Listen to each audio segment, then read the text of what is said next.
할렐루야. 감사합니다. 우리가 지금 하고 있는 게 뭐냐면 기독교 오해 풀기 시리즈. 기독교에 대해서 잘못 이해하거나 오해하고 있는 것들을 하나씩 풀어나가는데요. 오늘 부활절이어서 부활에 관한 오해들을 좀 생각해 보기를 원합니다. 사람들 가운데는 예수님의 부활을 못 믿는 사람들이 많습니다. 또 이해가 되죠? 어떻게 부활이 참 쉽게 믿어지긴 어렵잖아요. 죽었던 사람이 살아났다. 잠깐 기절했다 깨어났다 이런 게 아니고 완전히 죽었다 완전히 살아났다.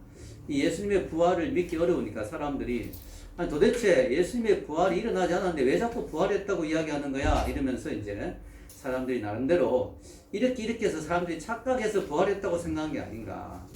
부활이 일어났다고 오해하고 있는 게 아닌가. 이렇게 주장을 하는 사람들이 많습니다. 그래서 이 부활에 대한 오해를 5가지로 한번 생각해 보기를 원합니다. 부활은 하지 않았는데 이러이러한 이유 때문에 사람들이 부활했다고, 제자들이 부활했다고 착각했어, 오해했어, 부활했다고 떠들고 다녔다. 이렇게 생각하는 그 5가지를 말하고 싶습니다. 그래서 이 5가지를 통해서 우리가 사람들이 부활에 대해서 어떤 오해를 하고 있으며 이 5가지가 왜 잘못됐는지 그것들을 오늘 같이 한번 생각해 보기를 원합니다. 첫 번째는요, 무덤 오인설이라는 게 있습니다. 무덤 오인설. 이게 뭐냐면은 예수님의 제자들과 또 예수님의 부활을 목격한 여인들 있잖아요. 이 여인들이 예수님의 무덤을 찾아갔는데 여인들이 길을 잘 몰라가지고 잘못 찾아갔다는 거예요. 그래가지고 엉뚱한 무덤을 갔다는 거죠. 엉뚱한 무덤을. 이제 이스라엘의 무덤은 동굴같이 되어 있잖아요. 그래서 엉뚱한 동굴에 가서 여기 예수님이 묻혔는데 여기 예수님이 없지? 부활하셨네? 이렇게 떠들고 다녔다는 거지. 참 말이 안 되는 건데 그래도 그렇게 또 오해하는 사람도 있습니다. 자, 이 주장이 왜 잘못됐느냐? 이 무덤 오인설이 왜 틀렸느냐? 왜 이렇게 잘못된 오해냐 하면은 예수님의 무덤이 공동묘지에 여러 무덤이 있는 데서 한 무덤이었으면 좀 헷갈릴 수도 있겠죠. 그러나 우리가 알다시피 예수님의 무덤은 누구의 무덤입니까? 아리마대 요셉의 당시의 최고의 부자인 요셉의 새 무덤, 아주 떨어져 있는 아주 특별한 자리에 있는 그런 요셉의 새 무덤이었습니다. 거창하고 멋있는 좋은 무덤이었어요. 그래서 그 무덤을 잘못 찾아갈 리가 없다는 거죠. 여러분 그런 유머가 있지 않습니까?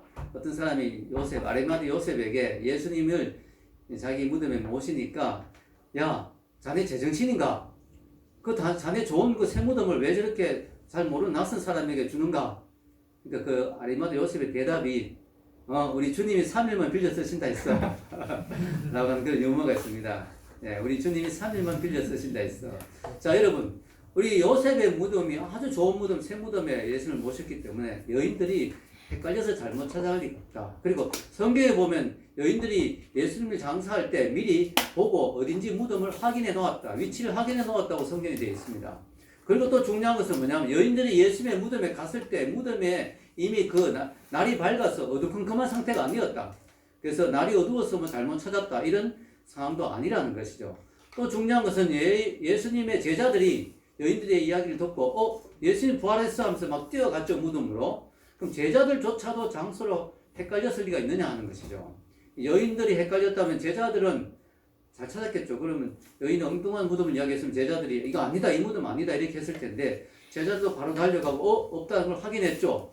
그래서 이 모든 것들을 봤을 때 무덤 오인설은 잘못됐다는 거죠. 자, 두 번째는 뭐냐면은 기절설입니다. 기절설. 다른 말로 하면 졸도설이라 하기도 하는데요. 예수님이 실제로는 십자가에서 죽은 게 아니고 잠시 기절했다는 거죠. 잠시 정신을 잃고 졸도했는데 사람들이 죽은 줄 알고 무덤에 눕혀 놓았더니 밤이 되니까 서늘한 바람이 불고 예수님이 정신이 돌아와서 여기가 어디지 하고 이제 나왔다는 거예요. 그리고 나 부활했네 라고 이야기했다는 이런 것이 이제 우리가 생각하는 좀 말도 안 되는 이야기 같지만 그러나 그들이 부활을 부인하려고 하다 보니까 부활이 일어나지 않았는데 왜 부활이 일어났다고 이야기할까? 아마 예수님이 진짜 죽은 게 아닐 거야. 어중간하게 죽었다가 살아나온 걸 보고 부활했다고 한 거야. 이렇게 이야기하는 자유주의 신학자들이 있다는 거죠. 이걸 보고 기절설, 혹은 졸도설이라고 합니다. 자, 이 주장도 완전히 잘못된 주장이죠. 왜냐하면은 성경에 보면 예수님의 죽음을 확인했다는 게 나옵니다. 확인. 병정들이 원래 이제 그때 제수들은 잘 안 죽으면 빨리 죽게 하려고 무릎을 꿇었는데 그럼 이제 숨이 막혀서 이제 죽는데 왜냐 무릎이 꺾이면 다리에 힘을 못 주니까 몸이 처지니까 이게 숨을 못 쉬어서 죽는데 예수님은 보니까 이미 죽어 있었기 때문에 숨이 졌기 때문에 무릎을 꺾을 필요가 없다. 이게 사실 성경을 예언을 이루는 거죠. 뼈가 꺾이지 않는다는 그 연을 이룬 일이지만 어쨌든 그래도 로마 병정들이 확인하기 위해서 어떻게 했을까요? 옆구리를 창으로 찔렀어. 다시 죽음을 확인했죠. 이걸 보면 우리가 예수님이 뭐 중간하게 안 죽고 내려왔다, 이건 말이 안 되는 것이죠. 이미 병정들이 옆구리까지 찔러서 죽은 것을 확인했다는 것입니다. 여러분, 당시 로마 병정들, 특히 십자가 주위에 있었던 십자가의 일을 처리하는 그 로마 병정들은 이런 쪽에 일에 전문이 되어 있는 사람입니다. 그런 사람들이 어설프게 사람이 덜 죽었는데 십자가에서 내려오게 했다, 그럼 자기들이 사형당합니다. 그래서 이런 식으로 일을 처리할 리가 없어요. 그리고요, 또 만약에 100번 양보해가지고 예수님이 만약에 그런 식으로 어중간하게 살아나왔다 한다면, 제자들이 그 예수님의 모습을 봤을 때, 아, 저분이 부활했다, 생명을 주신 영광의 구세주다, 이런 느낌이 들겠습니까? 예수님이 만약에 피를 철철 흘린 상태에서 온몸이 만신창이가 된 상태에서 겨우 살아나와서, 얘들아, 내가 부활했거든? 이렇게 이야기하면 제자들이 영광의 주님, 부활의 영광이다, 이렇게 하겠습니까? 아니죠. 예수님 무슨 부활입니까? 빨리 치료나 받으시죠. 이렇게 이야기했을 거 아닙니까? 그래서 여러분, 유명한 그 독일의 비평가인 데이비드 스트라우스라는 사람이 있습니다. 이 사람은 부활을 믿지 않는데도 이런 말을 했어요. 여러분, 적어 놓았는데요. 반쯤 죽은 상태로 고통 가운데서 무덤에서 기어 나온 사람이 허약해지고 연약한 상태로 의학적인 치료를 받아야 하고 기운을 북돋아 주어야 하며 붕대를 감아주고 세심하게 돌보아 주어야 할 그런 상태에 있는 사람이 자신이 죽음을 정복한 생명의 주관자라는 그러한 이미지를 제자들에게 심어줄 수 있었겠는가? 그것은 불가능한 일이다. 설령 그렇게 나왔다 하더라도 제자들이 감동받아가 부활하셨습니다, 이렇게 했을 리가 없다는 거죠. 자, 여러분, 1996년 3월 21일자에 미국 의학협회 저널, 거기에 실린 글에서 메이오 클리닉에 근무하는 3명의 의사들도 이렇게 이야기합니다. 여러 역사적 의학적 증거를 볼 때 예수는 옆구리가 찔리기 전에 이미 사망한 것이 분명하다. 옆구리를 찔렀던 창은 오른쪽 갈비뼈를 관통해 오른쪽 폐뿐만 아니라 심장과 심낭과 심장에 구멍을 냈으며 이로써 그의 죽음을 확인했다는 전통적 견해 또한 타당한 것으로 보인다. 따라서 예수가 십자가 위에서 죽지 않았다는 추정에 바탕을 두고 있는 해석들은 현대의 의학 지식과 동떨어진 것이라고 하겠다. 자, 현대 의학적 지식으로 보더라도 예수님이 이미 죽은 게 틀림없다. 왜냐하면 성경에 보면 이런 말씀이 있어요. 요한복음 19장 34절 같이 읽겠습니다. 그중 한 군인이 창으로 옆구리를 찌르니 곧 피와 물이 나오더라. 이게 되게 중요한 의학적인 증거라는 거죠. 왜냐? 자, 보통 찌르면 우리가 사람 몸을 찌르면 피가 나오지 피와 물이 나오지 않잖아요. 그럼 피와 물이 나오면 어떤 상태냐면 저혈량성 쇼크라고 해서 이 저혈량, 피가 막 다 빠져가지고 쇼크사로 죽게 되면은 심장, 제가 이제 의학적 조사를 해보는 거 여기 적어놨는데요. 심장 주위에 있는 막 조직에 액체가 보인다고 합니다. 그런 식으로 죽으면. 그것을 바로 심낭삼출이라 하는데요. 또 폐 주위에도 액체가 보인다고 합니다. 그것을 늑막삼출이라고 합니다. 자, 이게 무슨 말이냐면은 이런 피가 너무 빠져가 저혈량성 쇼크로 죽게 되면 이 피가 보인다는 거죠. 심장하고 폐에 액체가, 물이 보인다는 거죠. 근데 이제 옆구리를 찔렀는데 피와 물이 나왔다는 것은 바로 이런 증상으로 죽었다는 것을 알 수가 있어요. 실제로 예수님은 이미 채찍질을 많이 당해서 피를 많이 흘리셨죠. 거기다 또 못 박혀서 피를 흘리셨죠. 그러니까 피가 많이 빠진 상태에서 돌아가셨습니다. 그 상태에서 이제 바로 이런 의학적인 일이 일어난 거죠. 피와 물이 분리되는. 그래서 물과 피가 같이 나오게 되는. 이걸 보면 우리가 예수님이 이미 죽었다는 걸 알 수가 있습니다. 그리고 예수님이 적당히 안 죽은 상태로 기절해서 나왔다라고 하는 말이 또 문제가 되는 게 뭐냐면은 예수님의 시신을 어떻게 했어요? 아리마대 요셉과 또 누구예요? 니고데모가 예수님의 그 몸을 향으로 이렇게 방부 처리를 하고 그 다음에 뭐예요? 향료들로 이렇게 또 처리를 했죠. 그리고 붕대를 감았습니다. 이게 34kg이나 됩니다. 이 붕대하고 향료가 전체 무게가. 이거 예수님 온몸에 칠하고 감고 했는데 만약에 예수님이 안 죽고 살아있었다면 예수님 안 죽으셨네요. 이렇게 될 거 아니에요. 근데 그걸 모르는 상태로 안 죽고 있는 상태의 사람을 막 그렇게 시신인 줄 알고 했을 리가 없다는 거죠. 이것 또한 또 우리가 예수님이 기절하지 않았다는 걸 알 수가 있는 것입니다. 여러분, 예수님이 정말 100번 양보해가지고 안 죽었다 하더라도 피를 철철 흘린 상태에서 무덤에 눕혀놓았으면 그것 때문이라도 죽었겠죠. 온몸에 피를 흘린 상태에서. 말이 안 되고요. 또 그런 몸 상태인 분이 또 돌문을 열고 나오실 수 없고요. 2톤이나 됩니다. 돌이 무게가 2톤이나 되는데 온몸에 피를 흘린 사람이 그걸 밀고 나올 수도 없고요. 이런 것들이 다 기절설이 말이 안 된다는 것입니다. 자, 세 번째는 조작설입니다. 조작설. 누가 조작했냐? 예수님의 제자들이 예수님이 십자가에서 부활했다는 사실을 일부러 만들어서 퍼뜨리려고 조작했다는 거죠. 조작하려면 어떻게 해야 될까요? 일단 예수님이 시신을 훔쳐야 되겠죠. 시신이 없으면 시신이 없네라고 막 사람들이 시끄러워지면 예수님 부활했어 라고 이제 조작을 해야 되는데 이것도 말이 안 되는 거죠. 왜냐하면은 예수님의 제자들이 얼마나 겁쟁입니까? 예수님 십자가에 못 박힐 때 자기들도 잡혀 죽을까봐 다 도망갔던 제자들이에요. 그 제자들이 뭐가 답답해가지고 예수님의 시신을 훔쳐가지고 살아났다고 조작하고 거짓말하고 다니겠느냐는 거죠. 안 그렇습니까, 여러분? 그리고요, 이 제자들이 예수님의 십자가의 그 부활의 목격을 누가 제일 먼저 했느냐면 여자들이 했습니다. 여자들이. 이것도 만약에 조작했다면, 자, 예수님의 그 스토리를 만들어냈다면, 부활했다는 스토리를 일부러 만들어냈다면 절대로 여자들이 먼저 목격했다고 이야기 안 했을 거라는 거죠. 왜냐하면 당시의 여성의 인권이 좀 낮았기 때문에, 지금 제가 여러분들 여성들을 무시하는 거 아닙니다. 당시의 인권이 낮았기 때문에 여성들이 뭘 증언을 하면 그 증언의 효력이 없었어요. 법적으로. 여자들이 뭘 봤다 뭐 증언하면 그 증언의 효력이 없었어요. 그래서 여러분, 그 핀차스 라피데라는 유대교 학자가 있는데 이 사람이 이런 말을 했습니다. 여기 적어 놓았죠. 순전히 꾸며낸 이야기라면 부활의 증인으로 여인들에게 왕관을 씌워주지는 않았을 것이다. 왜냐하면 유대 랍비 문화에서 여성은 정당한 증언을 할 수 없다고 간주되었기 때문이다. 이 사람은 유대교 학자입니다. 그래서 유대인의 그런 것들 잘 아는 분인데 여인들이 왕관을 썼죠. 예수님의 부활을 처음으로 목격해서 얼마나 영광스럽습니까? 그죠? 그 영예를, 그 왕관을 여인들에게 주지 않았을 거다. 제자들이 야 우리 예수님 부활했다고 우리 거짓말하고 다니자 했다면 절대로 여자들이 먼저 봤다고 이야기하지 않았을 거라는 거죠. 베드로가 봤다든가 요한이 봤다든가 뭐 이런 식으로 했을 거지 여인들이 봤다 이런 거는 정말 이야기를 만들어내면 그만큼 신뢰성이 떨어지는데 근데 우리는 그것 때문에 더 신뢰할 수 있는 거죠. 야 이게 지어낸 이야기가 아니구나. 어떤 분이 또 이렇게 이야기하더라고요. 예수님이 자신의 부활을 제일 먼저 여인들에게 보여주신 이유는 여자분들이 소문을 빨리 퍼뜨리니까 부활의 소문을 빨리 퍼지게 하기 위해서 이런 유머도 있습니다만은 자 여러분 미국의 워터게이트 사건이라고 해서 워터게이트 사건 아시죠? 이 워터게이트 사건을 리차드 닉슨 대통령이 재선하기 위해서 그 자기의 정적이 되는 민주당 본부가 있는 그 워터게이트 빌딩에 도청 장치를 설치했어요. 근데 그것이 발각이 났습니다.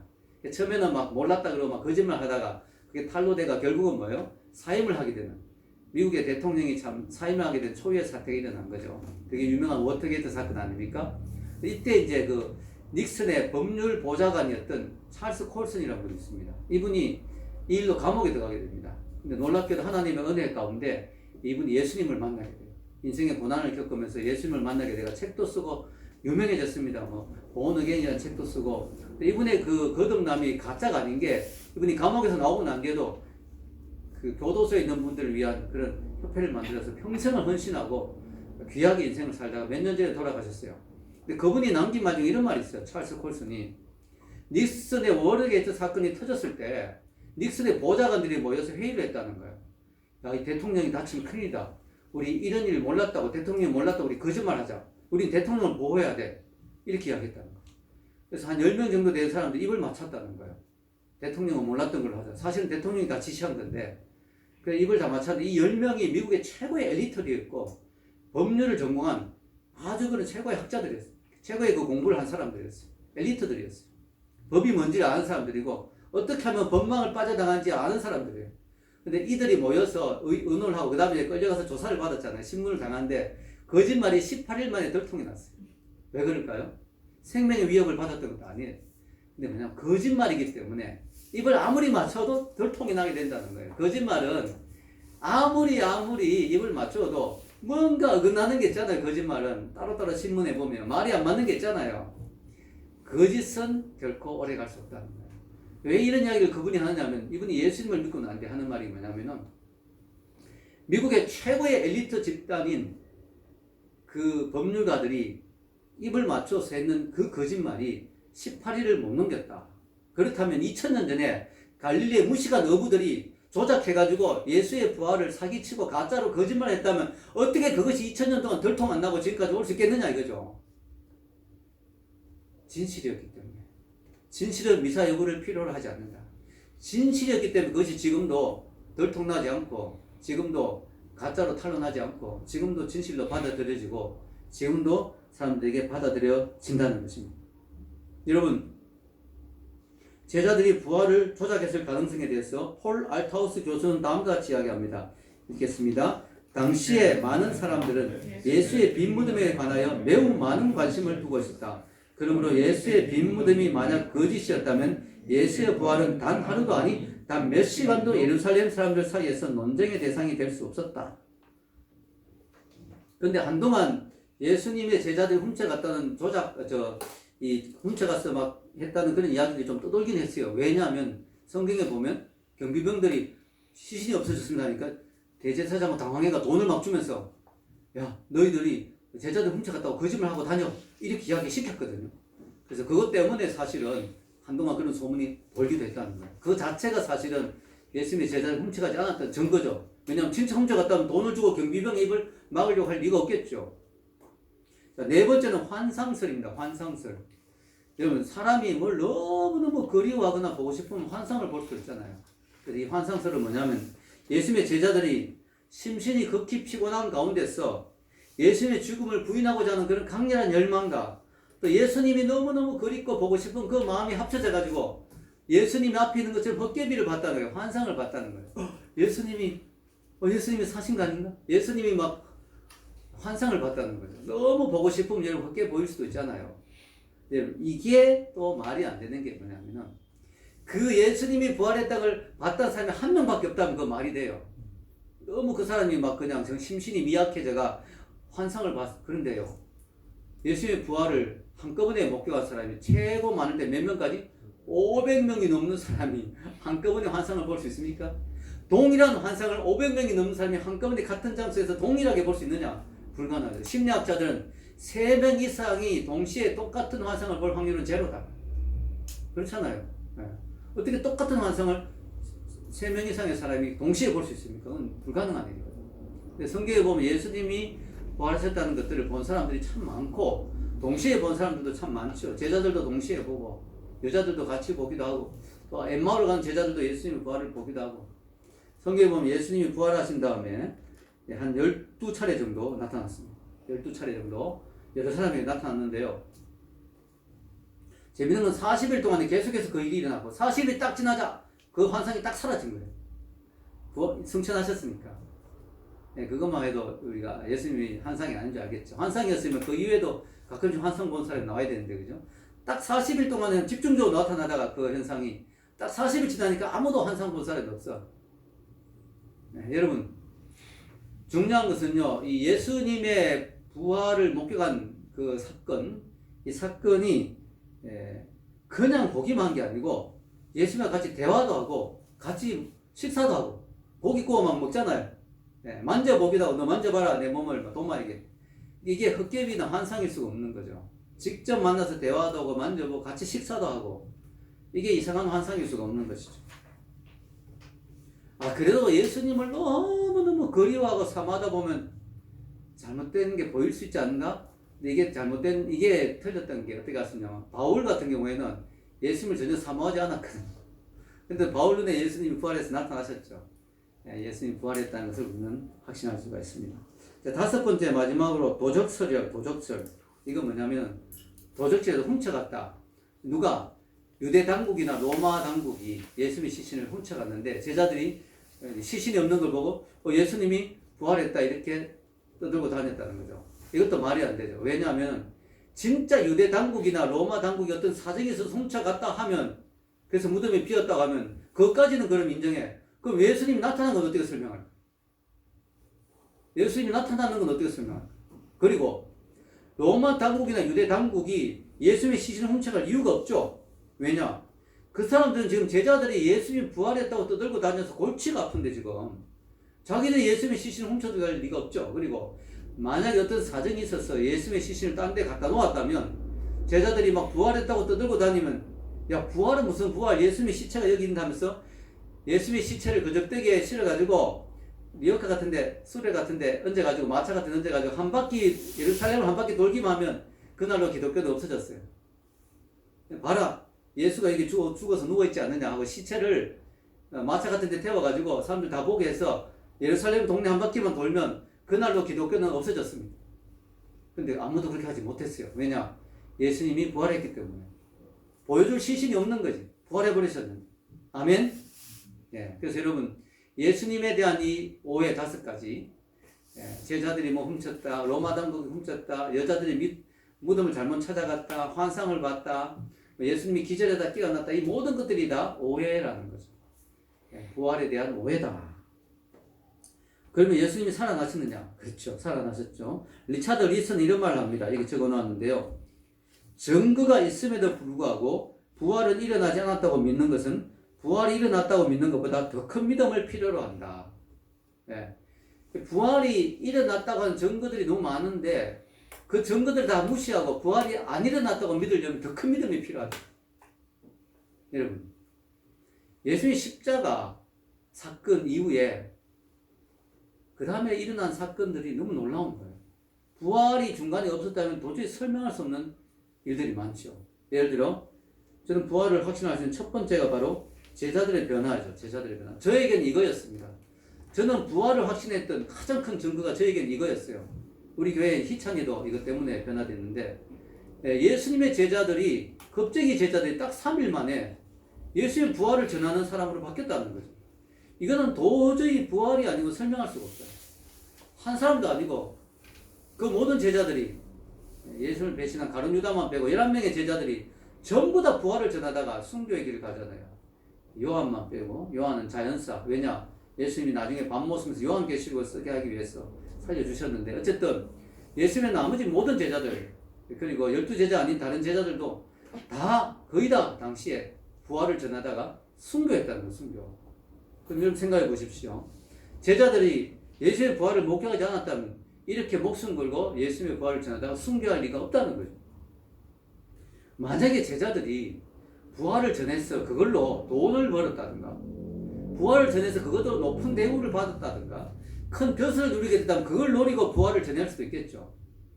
야, 내가 부활 전하면 돈이 들어오는데 그러면 돈 벌기 위해서라도 사기치고 거짓말하고 부활 전하고 다니고 그럴 수 있잖아요. 그런데 부활을 전하는 그들에게 돌아오는 것은 채찍질하고 감옥이고 사형이고 돌에 맞아 죽고 칼에 맞아 죽고 활에 찔려 죽고 이거밖에 없었다는 거야.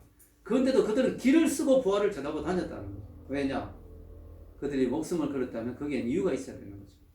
부활을 목격했기 때문에 그 외에는 그들의 변화에 대한 설명이 불가능하다는 거죠.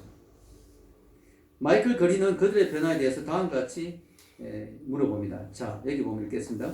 그들은 어떻게 하룻밤 사이에 그런 불굴의 용기를 얻게 되어서 핍박과 냉소와 경멸과 조롱과 투옥과 그리고 죽음을 무릅쓰고 새 대륙에 가는 곳만 어디서든지 예수와 그의 부활을 그렇게 전할 수 있었는가? 심지어 의심하는 도마조차도 인도까지 가서 예수의 부활을 전하다 순교했잖아요. 여러분, 예수님의 부활 목격했기 때문이라고 밖에는 다른 설명을 할 수가 없다는 거죠. 두 번째는 교회의 기원입니다. 교회의 기원. 여러분, 만약에 이 복음서의 뒷부분을 제대로 안 읽고 예수님 십자가에 죽었다 그거까지만 읽고 사도행전을 읽어보면 여러분 막 이상할 거예요. 아니 지금 예수님 십자가에 죽고 피 흘리고 죽었는데 지금 무슨 교회가 막 일어나고 사람들이 막 변화되고 막 하루에 3,000명 5,000명씩 회개하고 이거 뭐야 이거. 말이 안 되는 거죠. 그 중간에 일어난 부활 사건을 빼버리면 복음서하고 사도행전이 연결이 안 돼요. 도대체 사도행전에 그런 교회의 엄청난 역사들이 설명이 안 되는 거죠. 부활이 일어나지 않았다면 교회들이 계속해서 탄생하고 사람들이 회심하고 돌아오고 그런 역사들이 설명이 안 됩니다. 예수님이 부활하지 않았다면 십자가로 끝났을 거예요. 뭐 교회가 탄생하고 뭐 회심하고 거듭나고 사람들이 모여들고 뭐 이런 거 말이 안 되는 거죠. 여러분, 교회의 탄생, 교회의 계속적인 전파, 선교, 계속적인 교회가 계속 일어나는 거, 이런 것들은 다 예수님의 부활 아니면 설명이 안 된다. 또 당시에 초대교회 교인들 대부분 유대인들이었습니다. 예수님의 제자들이 대부분 유대인이었죠. 유대인은 뭐예요? 유일신 사상. 유대인들은 하나님만 한 분만 믿는데 그 유대인들이 예수님을 하나님으로 인정하고 성령님을 하나님으로 인정한 삼일체의 그런 성경적인 내용들이 나왔죠. 그것은 예수님의 부활을 보지 않고는 설명할 수가 없죠. 그런데 예수님이 부활하신 영광으로 부활한 그것도 막 피 흘리고 나타난 게 아니고 찬란한 영광 가운데 나타난 걸 봤을 때 그분이 하나님이시구나. 그래서 그들은 삼일체 하나님을 믿게 된 거죠. 유대인인 그들이 그전까지 유일신만 믿었는데 하나님이 한 분밖에 없다고 하던 그 유대인들이 예수님을 하나님으로 인정하게 된 것은 부활을 받기 때문으로 그 외에는 다른 설명이 없는 거죠. 또 중요한 건 뭐예요? 유대인들은 안식일을 생명처럼 여기잖아요. 토요일을 무조건 안식일로 여기는데 이상하게 성경에 보면은 안식 후 첫날 이렇게 나오죠. 예배를 유대인들이 그들이 속에는 다 유대인이었잖아요. 예수 믿는 사람들이. 유대인인 그들이 안식 후 첫날에 모이기 시작한 거예요. 안식 후 첫날이 일요일이라고 그러죠. 유대인들은 토요일날 안식일로 지키는데 이 예수님의 제자들은 일요일을 안식일로 지키기 시작하고 그게 지금까지 내려와서 지금 우리는 유대인들은 지금도 토요일을 안식일로 지키시면 우리는 일요일을 안식일로 지키잖아요. 그렇게 된 이유가 뭐냐? 유대인들은 안식일을 너무나 중요하게 여기는데 그들이 감히 어떻게 이 안식일 요일을 바꿀 수 있느냐? 이거는 그들이 예수님의 부활을 기념한 그 주일로 바꿨다는 그 외에는 다른 설명이 없는 거죠. 그렇지 않고서는 그 철저한 유대인들이 어떻게 안식일을 요일을 바꿀 수가 있느냐? 그것은 예수님의 부활을 받기 때문에 그 외에는 다른 설명을 할 수가 없죠. 그래서 여러분 A.M. 램지 박사는 이런 말을 합니다. 읽겠습니다. 나는 예수의 부활을 믿는다. 왜냐하면 예수의 부활이 없으면 그 후에 발생한 여러 사건들을 도저히 설명할 수 없기 때문이다. 마지막 세 번째가 바로 사람들의 변화입니다. 예수님을 믿는 사람들, 지금도 2000년이 넘는 기간 동안에 수없이 많은 사람들이 변화되었습니다. 예수님을 믿고 인생이 바뀌었어요. 만약에 예수님이 살아계시지 않는다면 예수 그리스도를 믿고 어떻게 사람들의 인생이 바뀌고 가정이 회복되고 그런 놀라운 일들이 지금 일어나겠습니까? 만약에 예수님이 진짜 부활하지 않는다면 어떻게 사도 바울 같은 최고의 핍박자가 최고의 전도자로 바뀔 수 있었겠습니까? 무엇보다 중요한 건 예수님이 아니면 여러분들의 마음속에 일어난 변화를 어떻게 설명하겠습니까? 예수 그리스도를 믿고 여러분들이 놀라운 변화를 겪고 지금도 이 예배 자리에 앉아있지 않습니까? 예수님이 부활하지 않았다면 어떻게 이런 일이 우리들 가운데 일어날 수 있겠습니까? 이런 것들이 모두 예수님이 부활했다는 확실한 증거가 된 줄로 믿습니다. 오늘 말씀에 예수님이 이렇게 이야기하시죠. 위에 읽겠습니다. 예수께 이르시되 나는 부활이요 생명이니 나를 믿는 자는 죽어도 살겠고 무릇 살아서 나를 믿는 자는 영원히 죽지 아니하리니 이것을 내가 믿느냐. 아멘. 저는 예수 믿기 전에 제일 무서웠던 게 죽음이었어요. 죽음에 대한 공포가 남보다 좀 많았어요. 어릴 때 또 몸이 아파가지고 죽음에 대해서 생각을 많이 하고 그래서 죽음이 제일 두려운 게 뭐냐면 죽음 이후에 뭐가 있는지 너무 무서운 거예요. 내가 만약에 죽었는데 갑자기 의식이 돌아왔는데 내가 무덤 안에 누워있으면 어떡하지? 이런 별별 생각이 다 드는 게 그죠. 너무 무서웠어요. 근데 이 말씀 나는 부활이요 생명이니 나를 믿는 자는 죽어도 살겠고 무릇 살아서 나를 믿는 자는 영원히 죽지 않는다. 이 말씀이 저에게 죽음의 공포를 극복하게 해주었습니다. 할렐루야. 예수님은 부활이요 생명이라 했습니다. 이 세상에 어느 선지자도 어느 예언자도 어느 종교의 창시자도 이런 대담한 주장을 한 사람이 없었습니다.